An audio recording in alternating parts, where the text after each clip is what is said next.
Is it visible now?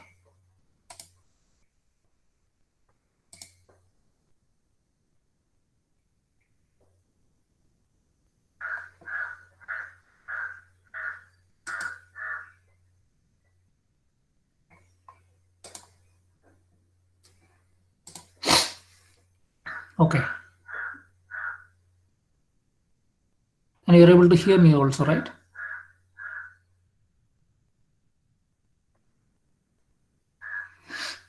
Okay, so this is today we will cover some portions of the fourth module, that is passband transmission model. So far we have discussed about baseband transmission. So here we'll start passband transmission and coherent modulation scheme, BPSK, QPSK, BFSK, and something else called non-coherent orthogonal modulation and differential phase shift keying.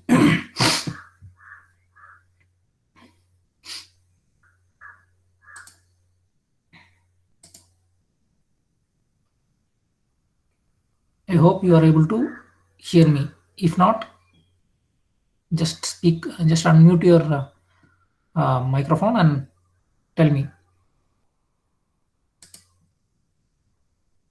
Okay.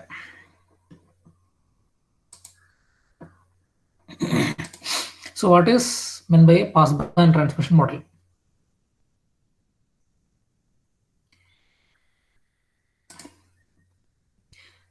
So what do you mean by baseband transmission model? Baseband means there is no modulation involved. So we will, for example, a baseband binary communication, our analog message M of t is converted into a digital bit stream. So it will be 1010, those kind of digital bit stream. So the symbols there are 0 and 1, and then that is properly coded or suitably coded to some line codes depending on the requirement, and then that line coded data is directly sent through some wired channel. That is the baseband communication model. So line codes, what are line codes? They're like non-return to zero, Manchester, Polar, those kind of things. So we cannot directly send a digital 0 and 1 through it is not good to send a direct digital 0 and 1 through a transmission line. So we use these line codes. Line codes also helps us in error correction. Not error correction, means reducing the error. Okay, so that's about the baseband. Now passband means, so as it is evident from the block diagram, first the message source. So this message source is like it is the analog to digital converted message, that is MI, those are the symbols, and then that will be coded, for example a line coder. So this is signal transmission encoder, so it will be coded to some, for example, non-return to zero Polar coder, and then that coder, output of that coder is applied to a modulator. Input to the modulator is, another input to the modulator is carrier wave. It will be a sine wave, sinusoidal wave. Then that sinusoidal wave, that modulated sinusoidal wave is what is transmitted through a communication channel, and this communication channel may be a wireless channel or a wired channel. Generally it will be wireless channel, for example a wireless LAN or your mobile communication. All of these things follow this passband transmission system. And at the receiver you have it is labeled here as detector, but it's a combination of demodulation plus detection, and then the output of that will be somewhat similar to a line code, and then it is decoded. So initially we have an encoder to convert message into line codes, and here line codes into message, that is a signal decoder. Then you will get the estimate of the MCAP. There may be some error, and our requirement is to reduce that error as much as possible. Probability of error. So okay, understood?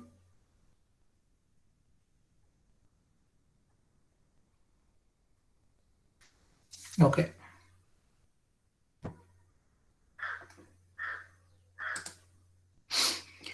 So now we'll talk about some basic digital modulation scheme for binary system.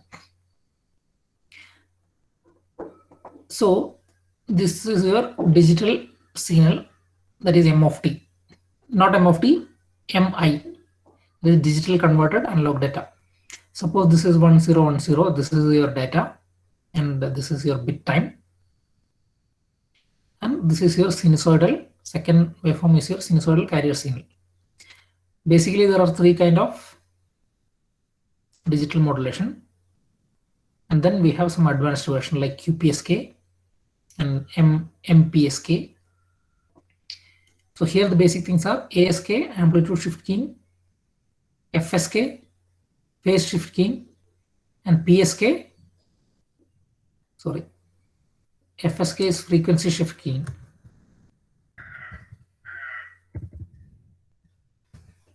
Is frequency shift keying, and PSK is phase shift keying. So let's see what is ASK. So for one, so it is like multiplying the digital signal with the carrier signal. So when 1 is to be transmitted, the whole carrier signal is transmitted, and when 0 is to be transmitted, either 0 or a very small amplitude version of the carrier signal is transmitted. It is evident from the figure.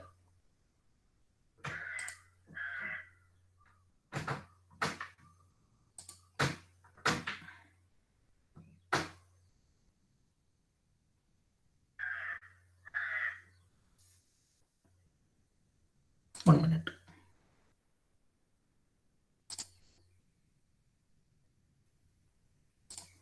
Okay, and so this can be directly transmitted through a RF. We can directly transmit through RF channel, that is wirelessly we can transmit it. This digital signal we cannot transmit it. That is the very reason why we go to this kind of sinusoidal continuous type waveforms. Now the second kind of thing is frequency shift keying. Here, like your FM, frequency modulation, for 1 you will send a high frequency signal, and for 0 you will send a low frequency signal. So at the detector you can detect it, like in an FM. Then the third one is phase shift keying. For example, for 1 you will send a cos omega t, and for 0 you will send opposite of that, minus cos omega t. You will phase shift it by pi or 180 degree. So that is phase shift keying. So this can also be demodulated at the receiver by detecting the phase change. Is it clear? I'll give you 2 minutes to digest or ask any question.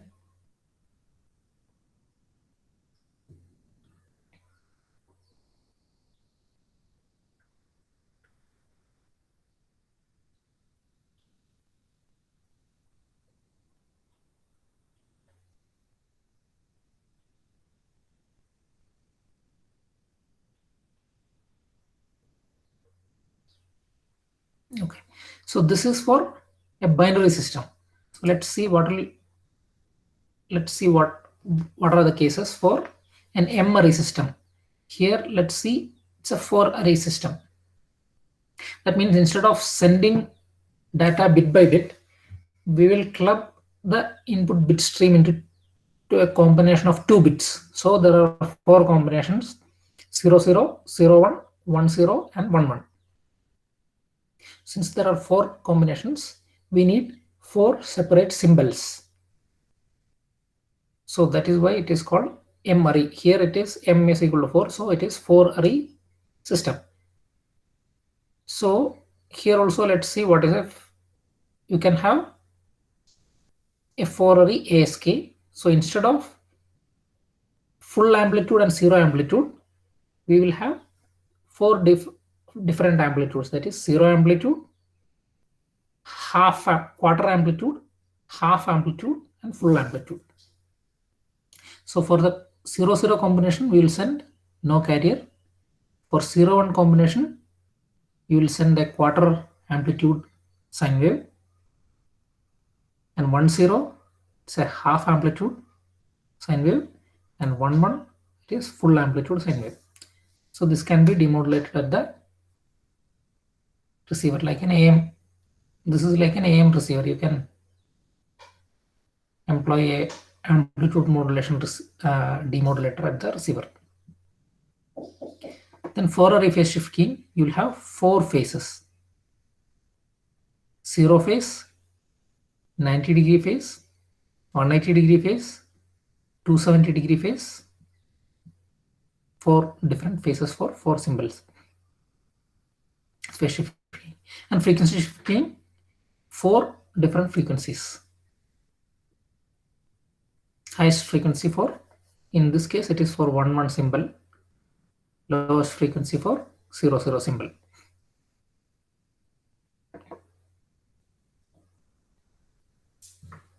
Clear? Okay. Now let's see. There are two types of modulation or digital communication system. One is coherent, and second thing is non-coherent. The basic difference is that for a coherent communication, the carrier signal has to be regenerated, exactly regenerated at the receiver. That means whatever carrier signal is used as a transmitter, we have to regenerate that exactly matching in frequency and phase. Phase is very important. Then, so that is a coherent system. In the non-coherent system, we'll generate a carrier in the, we may generate a carrier in the receiver, but it may not be in synchronous condition with the transmitter carrier. Okay, so coherent system, from the error perspective wise, coherent system is better, but complexity wise, it is very complex, because generating a carrier at the receiver that is having exactly same frequency and phase is a difficult task. That means it has to be exactly synchronous with the transmitter carrier. But error probability wise, this is better. Non-coherent system, error probability wise, it is bad. And as the system, non-coherent system is simple, because there is no carrier reconstruction or carrier synchronization. Here it is, in the coherent system, it will be very complex. Yeah, just read through this and understand.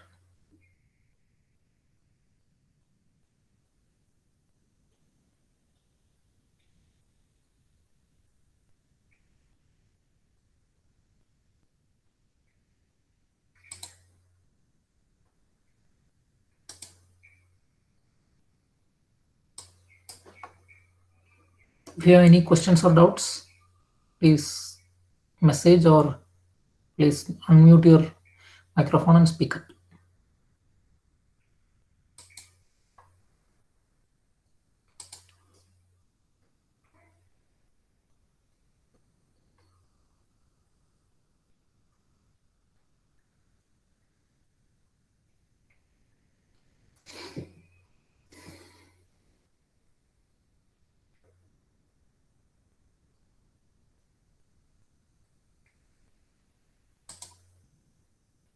Okay. Now, so we talked about both baseband and passband. So now let's find out the relation between baseband and passband in the mathematical terms. So a baseband signal is basically a complex baseband signal, generalized baseband signal. So it has a real component and an imaginary component. In the binary case, both the symbols are, one symbol is on the positive real axis and another symbol is on the negative real axis. In the four-array case, one symbol will be here, for example this S1, and the other symbol S2 will be here on the second quadrant, and S3 will be here on the third quadrant, and S4 will be here on the fourth quadrant. So in general, all the M-array system can be represented, the baseband M-array system can be represented using a real axis and a imaginary axis, basically a complex plane. So in general, we say that the baseband signal is x of t plus j into y of t. That is how we represent a complex point. For example, S1 is x of t is this much and y of t is this much, this height. So these are symbols S1 to SM array. So that is the complex baseband signal. And the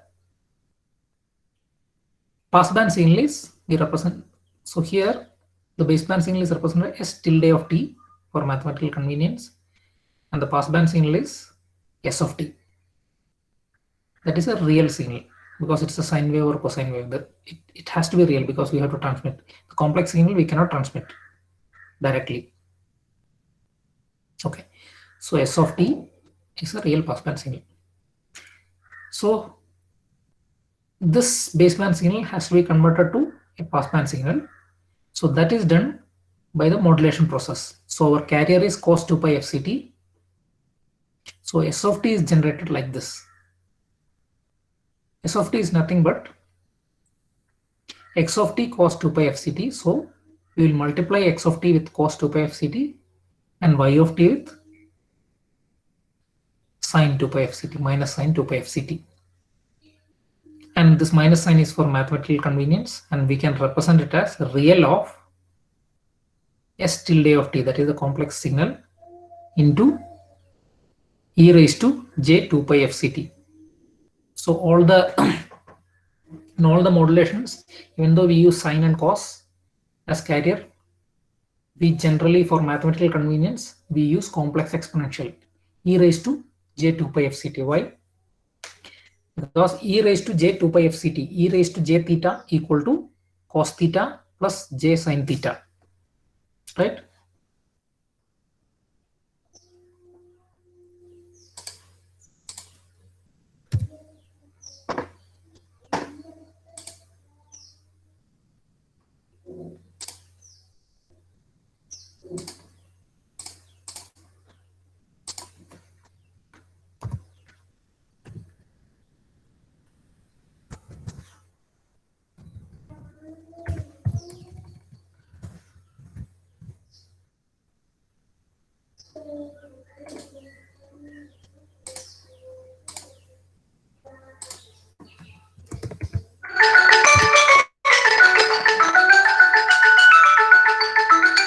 Yeah, hello?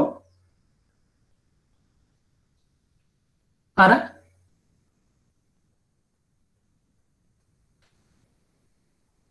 എന്നെ ഒരു 3/4 മണിക്കൂർ കഴിഞ്ഞിട്ട് വിളിക്കോ? ആ,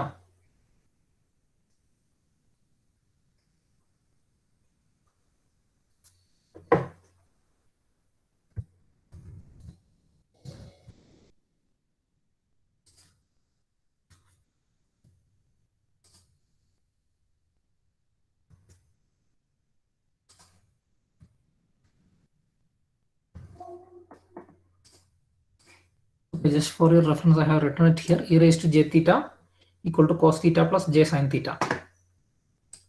So for mathematical analysis and convenience, we always use exponential representation of the cos and sine waves. So as mentioned here, s of t equal to real of s tilde of t e raised to j 2 pi fct. So physically, the symbols are like this, baseband symbols are like this, and physically the passband symbols in the case of a BPSK is like this. For a symbol, for one symbol we will send a cos omega ct or cos 2 pi fct, and for the other symbol, the BPSK, we will send minus cos omega CT. So this is the relation between passband and baseband system. This is physically what it is. Now let's see what will be the spectrum of a baseband signal and a passband signal. What will be the relationship between that? So our baseband signal is S of t. No, passband signal is S of t. So we are interested in finding out the spectrum of the passband signal S of t and related with the spectrum of S tilde of t, that is baseband signal. So S of f, spectrum of the passband signal, equal to integral minus infinity to infinity, that is Fourier transform S of t e raised to minus j 2 pi f t dt. So that is S of f. And what is S of t? Real of S tilde of t e raised to j 2 pi f ct, as given in the previous slide. That is multiplied by e raised to j 2 pi f t dt. Fc is the carrier frequency, and f is the frequency variable in Fourier transform. So if you so you can split this into this star represent complex conjugate. So this can be, real of this can be written as half of S tilde of t e raised to j 2 pi f ct plus S tilde star, S tilde complex conjugate of t d raised to minus j 2 pi f ct. Again, this is for mathematical convenience. And multiply this with e raised to minus j 2 pi f ct, the same. So it can be reduced to half, you will take out of the bracket, integral S tilde of t raised to minus j 2 pi into f minus fc into dt plus half into integral minus infinity to infinity S tilde star of t e raised to minus j 2 pi f plus fc into dt. I want you to just go through these steps and write down and get satisfied yourself that this is correct.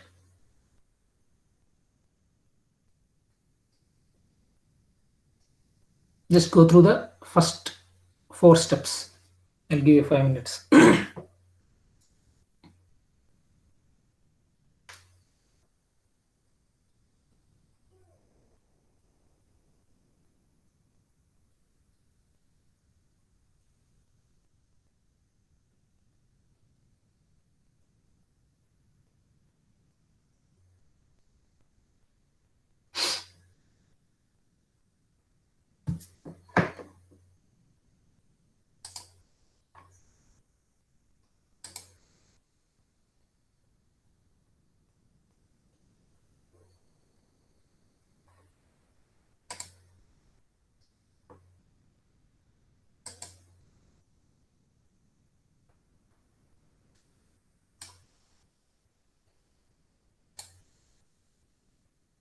Okay.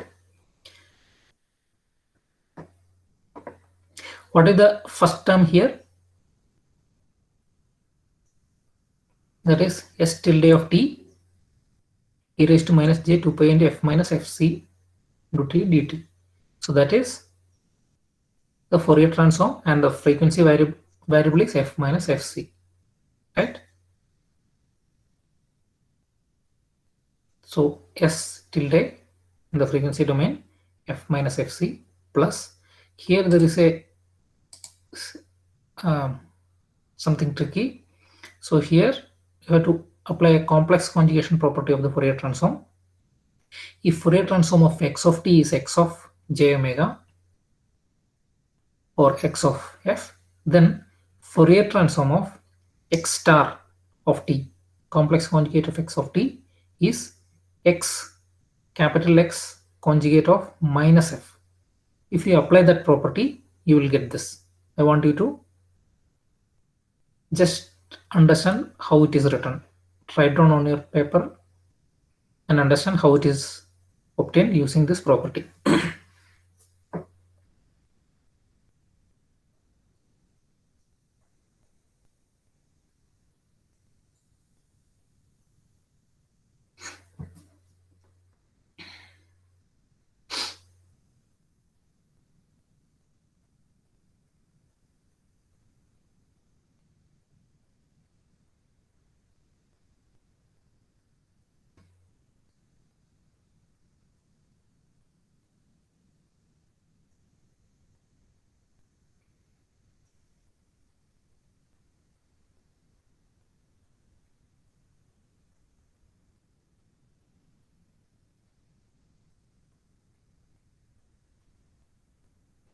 Anybody trying it?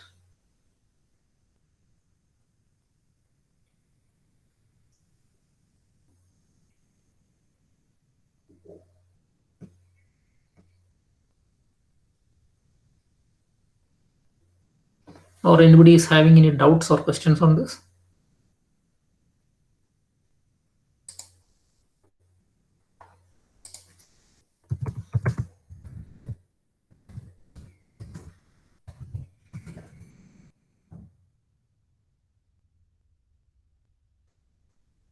Or any questions so far?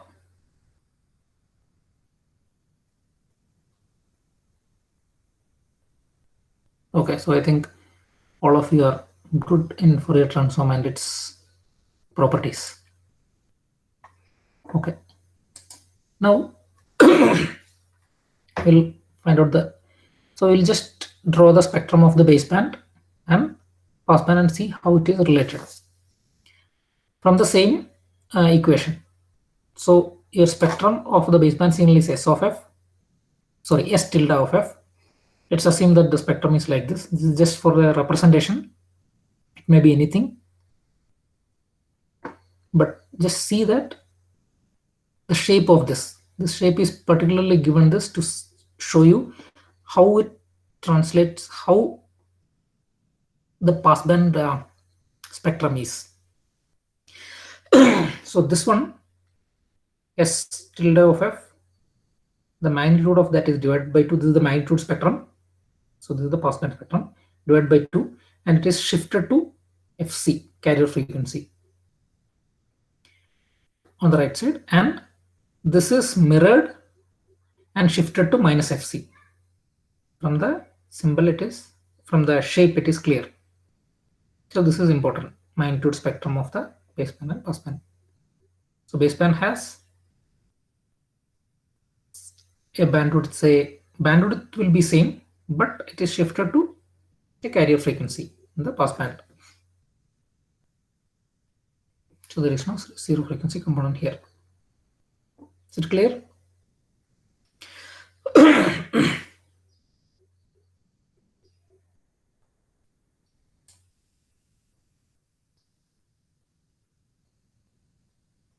Okay, I think it is clear for everybody. No questions from anybody. Okay.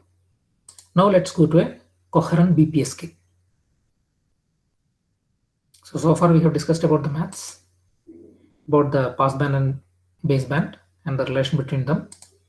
Now we'll go to the actual implementation of block diagram level explanation of BPSK, QPSK, like that. Today we'll cover BPSK.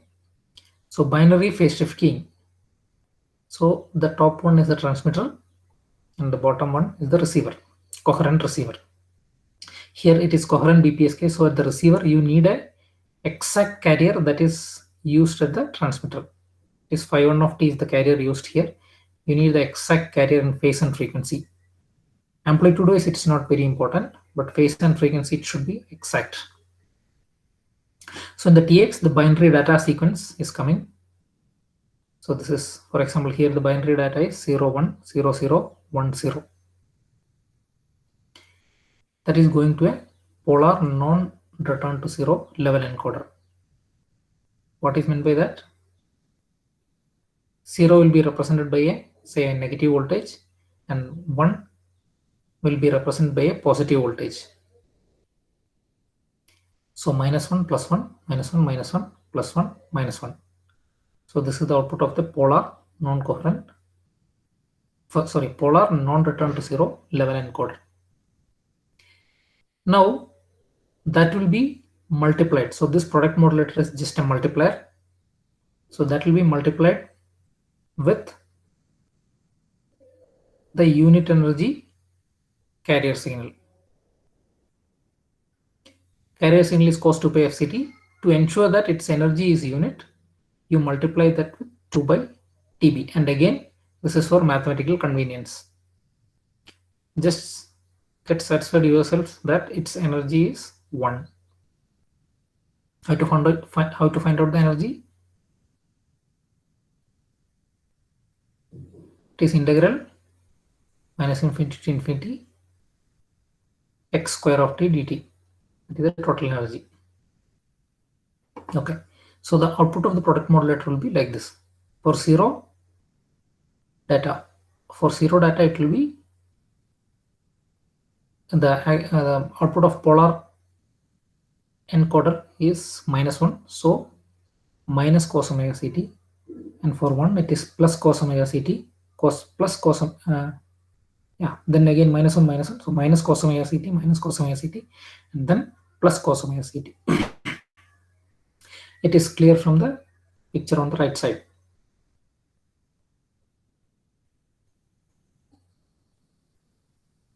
We'll give you a few minutes to digest this.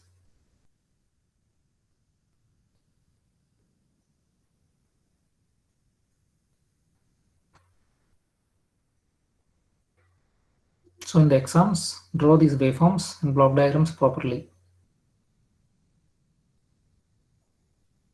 Understand that and draw it.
Okay, now let's come to the receiver.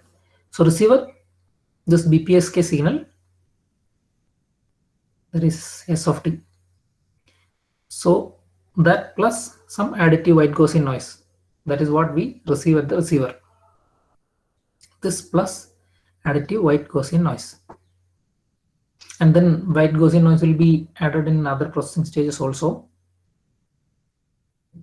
So x of t is multiplied with, so this is a multiplier, same as the product modulator here, multiply with the same exact carrier phi1 of t, and then integrate that from 0 to tb dt. And if the output of that integrator is greater than 1, we say that the symbol transmitted is 1. And if the output of that integrator is less than 0, see here, then we say that the transmitted symbol is 0. Let's see, this 1 is transmitted, then you have a cos 2 pi fct. You multiply that with the coherent carrier. Carrier is always cos 2 pi fct. So it is cos square 2 pi fct. Right? And in the other case, when the input is 0 or the line encoder output is -1, transmitter symbol is minus cos, then the output of that product multiplier is, sorry, output of the multiplier in Rx is minus cos square theta. Then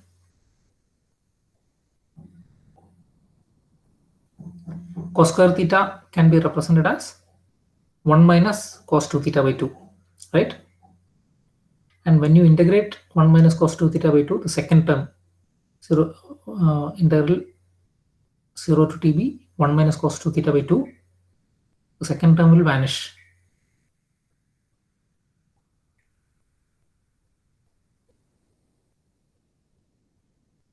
Right? I want you to just write down and see that output of the integrator will be greater than 1, sorry, greater than 0 when the transmitted signal is cos 2 pi fct, and less than 0 when the transmitted signal is minus cos 2 pi fct.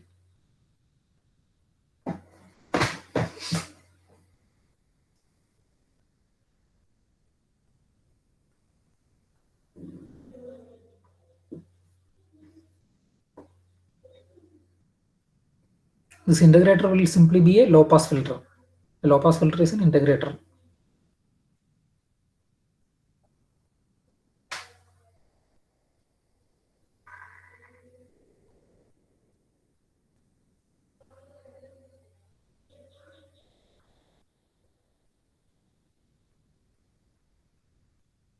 Is it clear?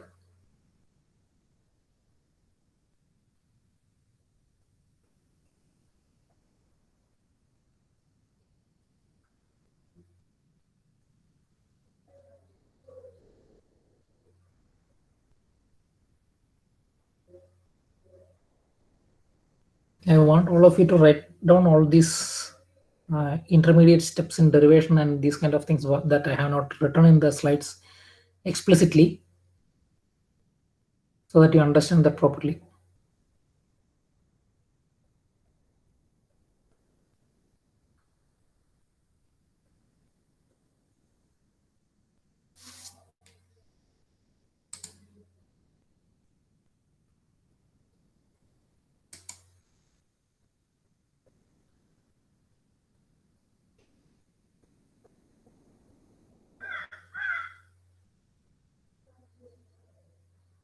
Anybody is having any questions?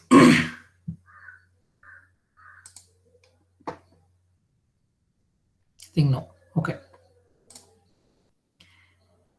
Now some maths about coherent BPSK,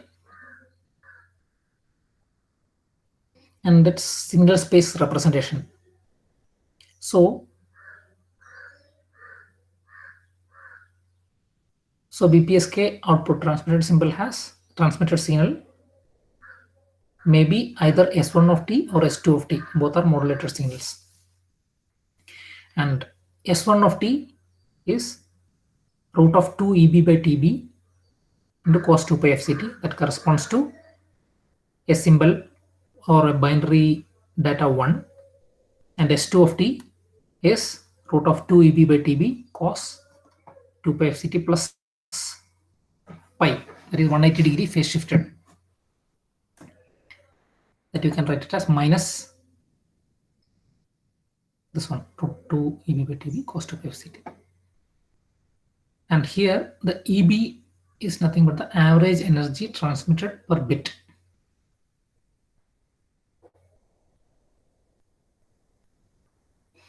And again, here one of other requirement is that TB or the bit time should be a multiple of 1 by FC, or the bit time should be a multiple of carrier time period. That is to ensure that when you integrate at the receiver, you will get only DC component, all the AC components are removed. You'll get the proper detection. So in the previous slide, I have shown that the phi of t, phi1 of t equal to root of 2 divided by TB cos 2 pi FCT. That is this phi1 of t. So here S1 of t can be written as plus root of EB into phi1 of t, and S2 of t can be written as minus EB into phi1 of t. That is the reason why we have chosen S1 of t equal to square root of 2 EB by TB, just to write down like this. And again, this is for mathematical convenience for analysis.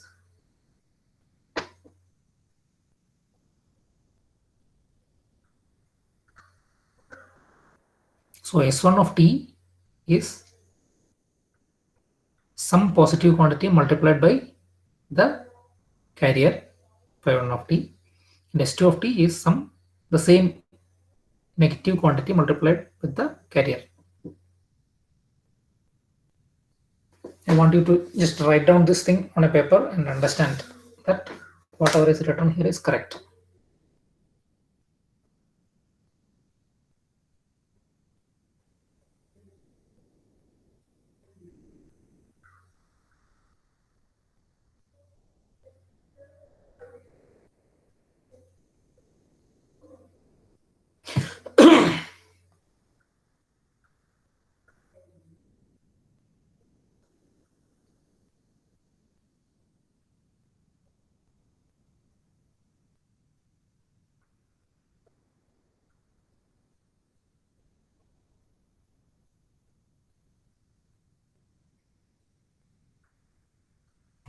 So here phi1 of t is the basis function of transmission,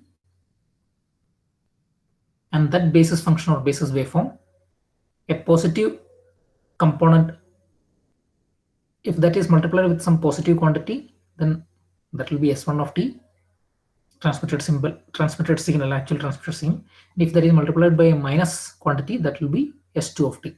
So we can represent that the projections of those symbols, or the baseband version of these things, as s11 correspond to s1 of t and s12 correspond to s2 of t.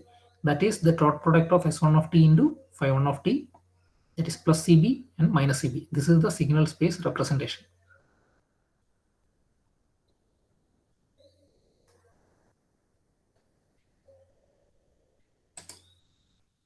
So in the signal space, we will represent this as this x-axis. So this is only a single dimensional signal space. This is the binary. So you have only one carrier wave, that is phi1 of t, and this is 0, and the message point 1 is represented by a root EB here, and message point 2, that is either 1 or 0, is represented by minus root EB. And this is the decision region for message point 1, and this is the decision region for message point 2. This corresponds to, say, actual transmitted signal will be a cos omega ct, and here it is minus cos omega ct.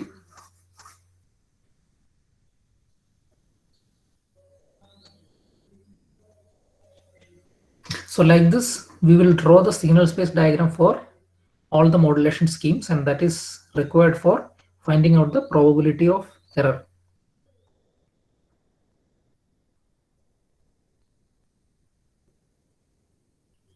Under additive white Gaussian noise. Suppose the message point 1 correspond to digital symbol 1, and message point 2 correspond to digital symbol 0. And assume that we have sent the transmitted symbol is 1. So we expect that at the receiver you will get a cos 2 pi fct. Now if you integrate that cos 2 pi fct, you expect that from the previous block diagram, that cos 2 pi fct is multiplied with the coherent carrier cos 2 pi fct, and you integrate that. The result of the integrator, if it is greater than 1, ideally it should be EB itself, root of EB itself. But due to the noise on this, so instead of cosine wave, it will be some perturbations on these things, and if you integrate that, it can lie anywhere. So the mean value, if there is no noise, it will be the mean value. If there is noise, the output of that integrator will be anywhere on the x-axis. So if the output of the integrator is greater than 0, then the detector detects that actual symbol transmitter is 1, and that is correct, there is no error. But there is a finite probability that due to noise, the output of that integrator may become less than 0, that is a negative value. There is a finite probability, we'll come to that. That probability is the error probability. That is how we determine the error probability when a symbol 1 is transmitted. Same thing happens when a symbol 0 is transmitted. So the total error probability is their weighted sum.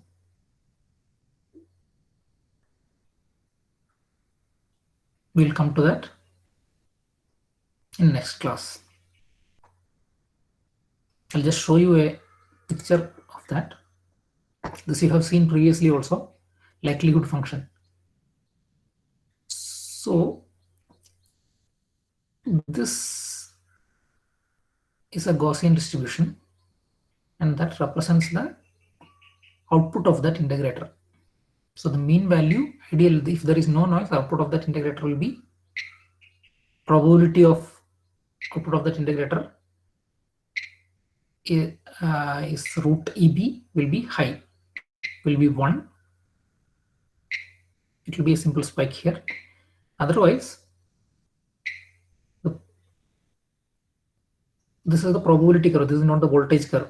Probability of output of that integrator. So the total probability is 1. That means the area, total area under this Gaussian curve is 1. And you can see this shaded region. So this is the region that I have mentioned where we have transmitted a symbol 1 and the output of that integrator became 0. Became less than this gamma 0 here, gamma 0 equal to 0, less than this decision threshold. Then that will result in an error. That is the probability of error when a bit 1 is transmitted. Similarly, when a bit 0 is transmitted, this right hand side non-shaded portion, this area is the probability of error. So the total probability will be, that we will come to in the next class. So this is the concept.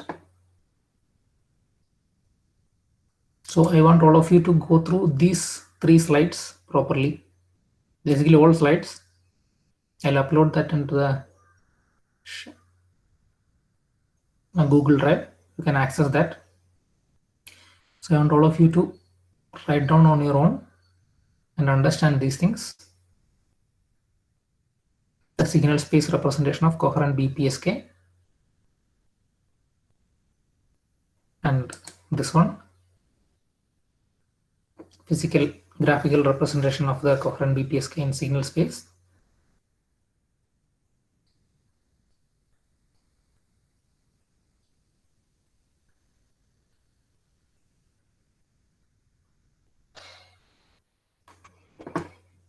Okay, so in the next class, we'll go through this BPSK probability of error in detail. So this is there in the note I have shared. So we'll go through this derivation, and in next class we'll go through PSD of BPSK, bandwidth of BPSK, features and advantages of BPSK, and then comes binary phase shift keying, quadrature phase shift keying, and non-coherent communication, and the differential phase shift keying. The following classes we'll deal with all these things.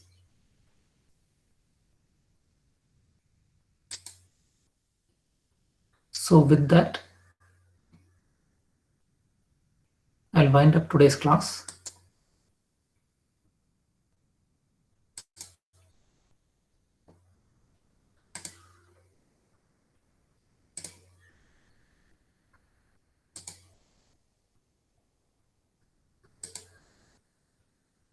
So with that, I'm winding up today's class. Thank you.